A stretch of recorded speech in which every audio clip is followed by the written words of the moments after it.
Olá, pessoas do YouTube, sejam todos muito bem-vindos ao canal. Eu sou a Viviane e hoje eu vou contar para vocês algumas histórias assustadoras do Brasil. Vocês acreditam em assombrações, aparições de fantasmas, vultos andando em lugares amaldiçoados? Pois é, muita gente acredita nessas coisas. E existem milhares de histórias espalhadas por todo o Brasil sobre aparições de espíritos e coisas do tipo. Bom, nós sabemos que muitos deles não são verdadeiros. Mas quem de vocês ousaria ir lá para tirar essa dúvida? Sabemos que existem milhares de casos de assombração no Brasil. Fomos atrás dos casos mais terríveis que existem. Provavelmente vocês conhecem algum deles. E alguns vocês vão passar a conhecer depois de assistir esse vídeo. Então conheça agora essa lista com 10 casos de assombração que amedrontam o interior do Brasil. O espírito de Neutel Maia, Rio Branco, Acre. A cidade de Rio Branco foi fundada em 1882 pelo cearense Neutel Maia, na Rua da Cunha Matos. Existe uma gameleira, uma árvore grande e centenária, onde Neutel acampou logo que chegou à região. Algumas pessoas afirmam que já viram vultos de um homem, que supostamente poderia ser o espírito de Neutel, sentado embaixo da árvore e caminhando nas proximidades. O fantasma da mulher afogada. Um navio naufragou na década de 40 e, para marcar o local, foi construído um bloco de concreto chamado Pedra do Guindaste, que tem sobre ela a imagem de São José, padroeiro de Macapá. Dizem que nesse local existe um fantasma de uma mulher que morreu afogada no naufrágio e às vezes ela aparece sobre as águas pedindo socorro. Existe outra lenda que diz que se retirarem a pedra do lugar, as águas irão subir e Macapá será coberta. O Cavaleiro de Jaraguá. Na pequena cidade de Jaraguá existe uma casa mal assombrada, em uma rua chamada Rua das Flores. Segundo os moradores da região, não só a casa, mas o quarteirão inteiro. Pode-se escutar um cavalo marchando e o barulho das esporas do cavaleiro. Algumas pessoas já viram o cavaleiro em um cavalo com trajes antigos sobre o tal cavalo. A lenda do maníaco da tornearia. Essa é uma lenda que foi perdida na boca do povo anapolino em meados da década de 90, quando eu ainda era moleque. Fala da história do dono da torneadora, que vivia afastado do centro da cidade, em um local muito calmo e perto de uma pequena floresta isolada do resto do campo, onde ainda era terra de ninguém, pois tratava-se de uma época muito remota para Anápolis.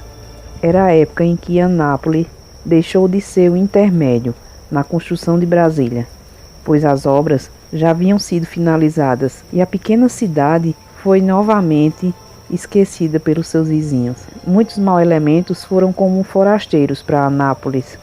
Trabalhadores negligentes, assassinos, fugitivos e todos os tipos de meliantes vieram de outros estados para trabalhar na obra e assim, após sua finalização, nos arredores do Distrito Federal, ou no caso em Anápolis. Mas o torneador, que vivia sozinho no seu próprio depósito, não era um forasteiro. Ele morava naquela área desde que nasceu. Não se sabia o que tinha acontecido com a sua família. Não muito conhecido pelo sobrenome, tanto que sua identidade é desconhecida, era de uma família de caseiros que trabalhavam nos sítios nas áreas periféricas de Anápolis. No caso, hoje é conhecido como o bairro São Joaquim, um dos mais perigosos do estado. Em sua infância, os outros caseiros que viviam nas roças vizinhas notavam a criança solitária brincando com uma faca e outros instrumentos perigosos no meio do mato. Um menino extremamente calado, matuto mesmo, mas era conhecido por suas travessuras brutais e preocupantes, completamente incomuns para uma criança. Gostava de levar animais para um pequeno depósito, um lugar escuro e afastado do resto do sítio, para torturá-los com instrumentos de torno bem rudimentares. Sabe-se disso pelas notáveis broncas que seu pai levava do proprietário da fazenda, pois as outras crianças, filhas dos outros homens, presenciaram tais cenas sórdidas e contaram ao pai horrorizadas. Sua adolescência é completamente desconhecida. Não se sabe nem como sua família sumiu, muito menos os patrões da casa. Muitos anos depois, após uma série de adaptações na casa em que vivia, abriu uma torneadora, transformou toda a casa em um enorme depósito, pois precisava desse meio para se sustentar, sabendo que a cidade se expandia e precisava cada vez mais dos serviços de torno para confecções de ferramentas. O único torneiro da cidade era um homem estranho, isolado e paranoico, de aparência terrível, extremamente magro, fortes olheiras macabras sobre os olhos escuros e arregalados, pele pálida e com várias escoriações na pele, barba grande e cabelos negros maltratados. Pessoas que passavam pelo local diziam que o homem de estatura baixa não usava nenhum chapéu, nem debaixo do sol quente, e usava uma mesma roupa social surrada e suja. Tinha ódio de crianças e hora ou outra disparava sua espingarda de cano duplo contra moleques que passavam pelo local fazendo arruaça. Certa vez, o torneador viu uma menina magra, de pele morena, de uns 10 anos, com mochila nas costas, passando pelo local, cantarolando. Ouviu-se o grito do homem que estava dentro da casa. A menina não se pôs a correr e, de tamanho medo, ficou congelada no meio da estradinha. O homem abriu rudemente o portão de ferro de seu depósito e, irritado, olhou para a menina com uma estranha feição obsessiva. De longe, o torneiro catou sua espingarda e apontou para a menina, mirando diretamente para sua cabeça. A menina, histérica e desesperada, baixou sua cabeça e fez o homem errar o primeiro tiro. O homem, profundamente nervoso, acertou o segundo tiro em uma das finas pernas da menina. O torneiro foi andando rapidamente em direção da criança, que estava gritando de dor, e a puxou pela mesma perna que estava estraçalhada, banhada em sangue. A arrastou de forma truculenta, entrou em seu depósito e passou o cadeado no portão. O homem jogou a menina em uma enorme mesa de metal, cheia de ferramentas, sobre sua superfície, ferindo as costas da mesma, sem que houvesse nenhum soluço de medo sequer. A fim de cessar a gritaria, o homem acertou o rosto da menina com uma marreta de forja, cessando assim o escândalo de forma cruel. No entanto, a menina ainda estava moribunda. O homem jogou a criança num velho sofá, de modo que ficasse de bruços para ele. Sem tirar o vestido da menina, que ainda agonizava, o homem abusou do corpo deformado, banhando o chão e seus pudores de sangue e carne fresca. Quando finalmente atingiu o coito, o homem olhou para a pequena ventilação aberta no canto superior do seu quente depósito e se deparou com a face de um menino, que estava testemunhando a grotesca cena. O menino, que estava sobre o telhado metálico, saiu correndo, fazendo um estridente barulho, marcando o trajeto dos seus passos. O homem, com certa dificuldade, abriu o cadeado e saiu sem roupa, banhado de sangue, e foi em direção do menino, que corria rumo à cerca, onde estavam seus outros amigos, que o esperavam. Quando percebeu que a sua espingarda estava sem balas e que os garotos já estavam bem longe, o homem se aquietou e entrou. Aquela menina não havia sido a primeira vítima do torneiro. O homem era um infanticida.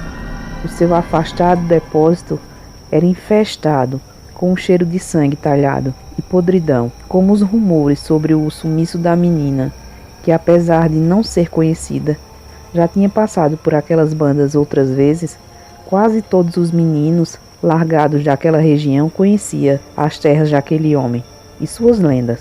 Obviamente, nenhum adulto dava moral para o que diziam os moleques, pois o homem era conhecido como o único torneiro da cidade e já havia prestado serviço a algumas construtoras que atuavam na construção de Brasília. Certo dia, um outro grupo de garotos que conheciam a história daquela região se aventuraram a pular a cerca das terras do homem, a fim de entrar na isolada floresta que ficava no meio da mata. Era uma tarde quente e ensolarada, e os meninos queriam fumar os palheiros dos adultos sem que eles percebessem. E sabia-se que naquela mata havia um pequeno lago. Era um costume dos meninos na época, no interior de Goiás, fugirem dos seus afazeres enquanto seus pais estavam trabalhando na roça, para fumarem e beberem pinga, escondidos, sem que os adultos notassem a falta. Mas o homem não estava no depósito, e nem havia notado a entrada dos meninos. Nenhum sinal de vida. Nada. Então o grupo entrou tranquilamente nas terras, achando que estavam abandonadas, e começaram a se adentrar na mata fechada, em busca do lago. Depois de exaustivas horas de caminhada, um dos garotos encontraram à beira do pequeno lago e, animados, sacam a garrafa de pinga do engenho e um deles tira um pedaço de fumo de um saquinho com um canivete na mão. Porém, o mais velho dos meninos manda os outros calarem a boca e se abaixarem, pois havia ouvido alguém andando na mata. Esperaram uns minutos. Quando se deram conta que não havia nada naquelas redondezas, voltaram a fazer barulho. Após um tempo, os jovens estavam completamente embriagados e jogados no chão, quando o mesmo menino mais velho chama os amigos para um pulo no pequeno lago. Todos, sem hesitar, pularam na água, quando um dos pequenos começou a chorar, dito que tinha sentido algo estranho quando tocou o fundo. O torneiro que estava entre as árvores apareceu com um enorme saco de lona preta em uma das mãos e na outra sua espingarda carregada, encurralando os moleques no pequenino lago e promovendo o completo desespero. O homem forçou os meninos a ficarem no meio da água, ameaçando eles com sua espingarda. O torneiro desamarrou o saco com os dentes, sem desviar o olhar dos garotos, e despejou o conteúdo em cima das crianças. Dezenas de corpos infantis, uns pútridos, outros ainda tenros, mas todos com duas características em comum. Estavam dilacerados e violados.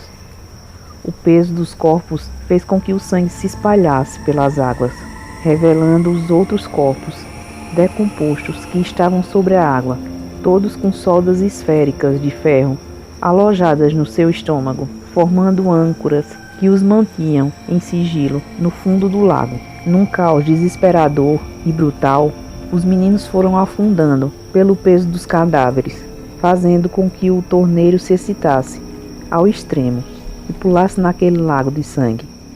Entre a água, os meninos que morriam afogados e os cadáveres recompostos, o torneiro praticou suas mais vil orgias, lembrando de todas as suas vítimas que estavam se revelando e fazendo com que sentisse todo o doentio prazer que sentiu a exterminar e abusar de suas vítimas no passado. Embriagado pelo odor da morte infestando suas narinas através da água, o torneiro morreu afogado por entre suas vítimas, todas mortas, todas, de certa forma, abusadas. Bom, pessoal, espero que tenham gostado do vídeo de hoje.